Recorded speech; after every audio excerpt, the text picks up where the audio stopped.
Isang magandang araw sa inyong lahat mga kasiken. Ultimate kasiken ng North Cebu, Ken Monticelio po.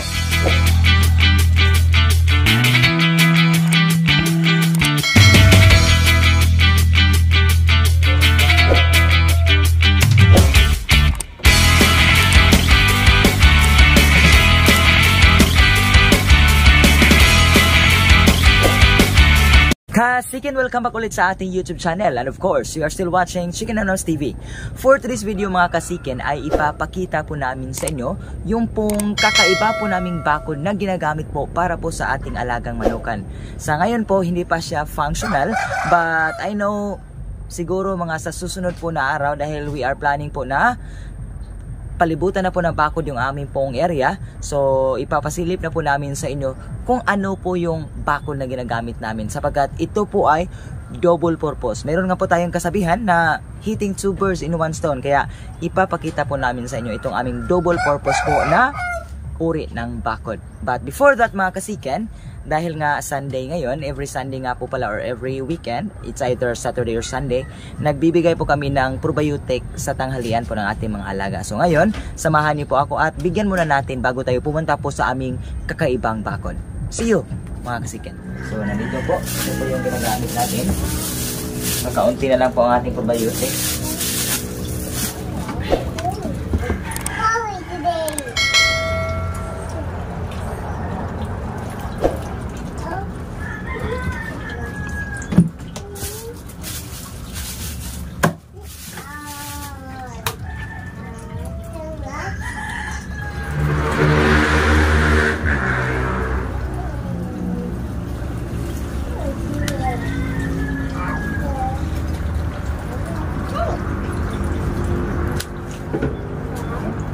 Okay na, ready ng ating probiotic mga kasiken. Samahan niyo po ako, atin pong bigyan ng ating mga alaga.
Kasiken, tapos na po nating bigyan ng probiotic po ang ating mga alagang manok. At yun, umiinom na sila. So, balik content na po tayo. Kanina po, pasensya po talaga.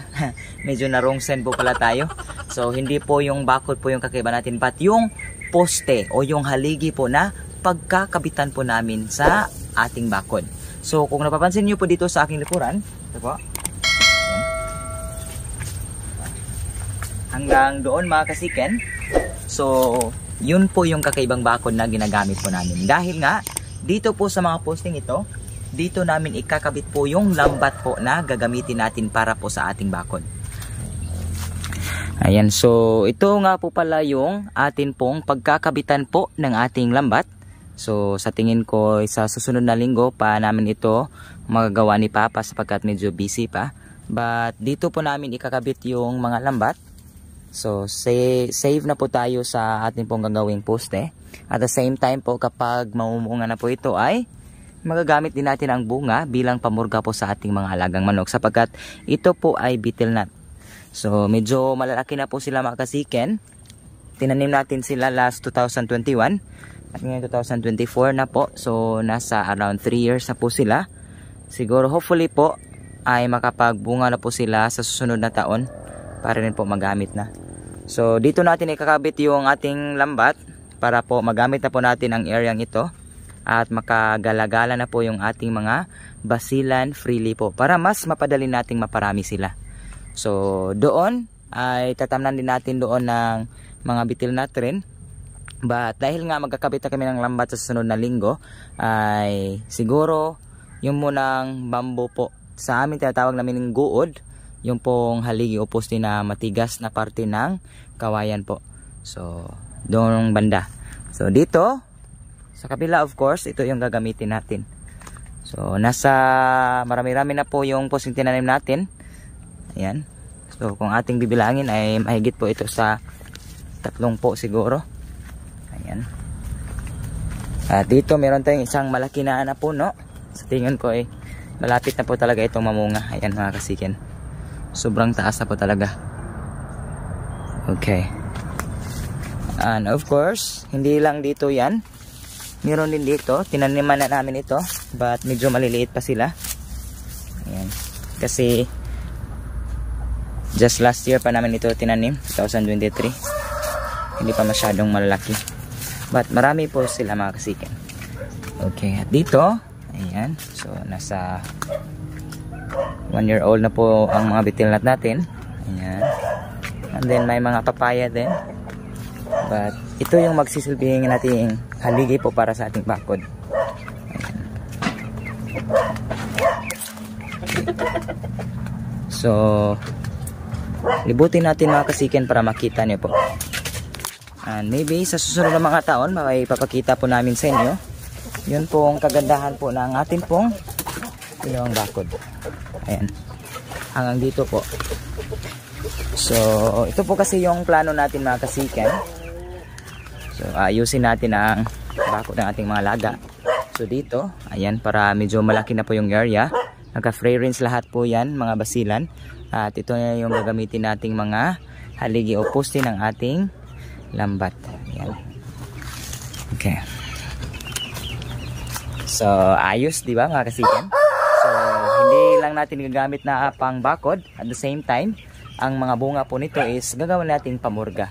Dahil nga, kung napapansin nyo sa aming mga previous vlog, gumagamit po kami ng mga beetle nut but hindi po bunga sa mga tinanim namin.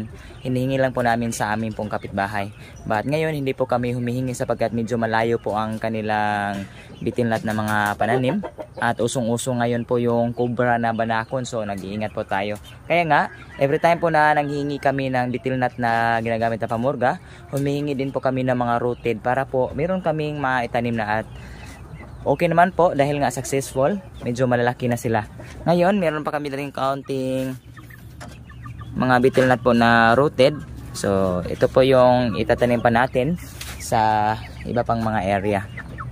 Ayan. So, mga kasiken, hindi masyadong exciting o di kaya magandang panoorin po ang content namin. But again, sinishare lang po namin yung pong mga magagandang mangyayari po sa amin sa susunod po ng mga taon sapagkat again, double purpose or multi-purpose po yung ating ginagamit na pambakod. So mga kasiken, sana po ay kahit pa paano'y nag-enjoy naman kayo. At kung bago ka lang napadaan sa ating YouTube channel, please do consider subscribing po at pakihit na rin ang notification button para patuloy kang updated sa panibago po namin mga video.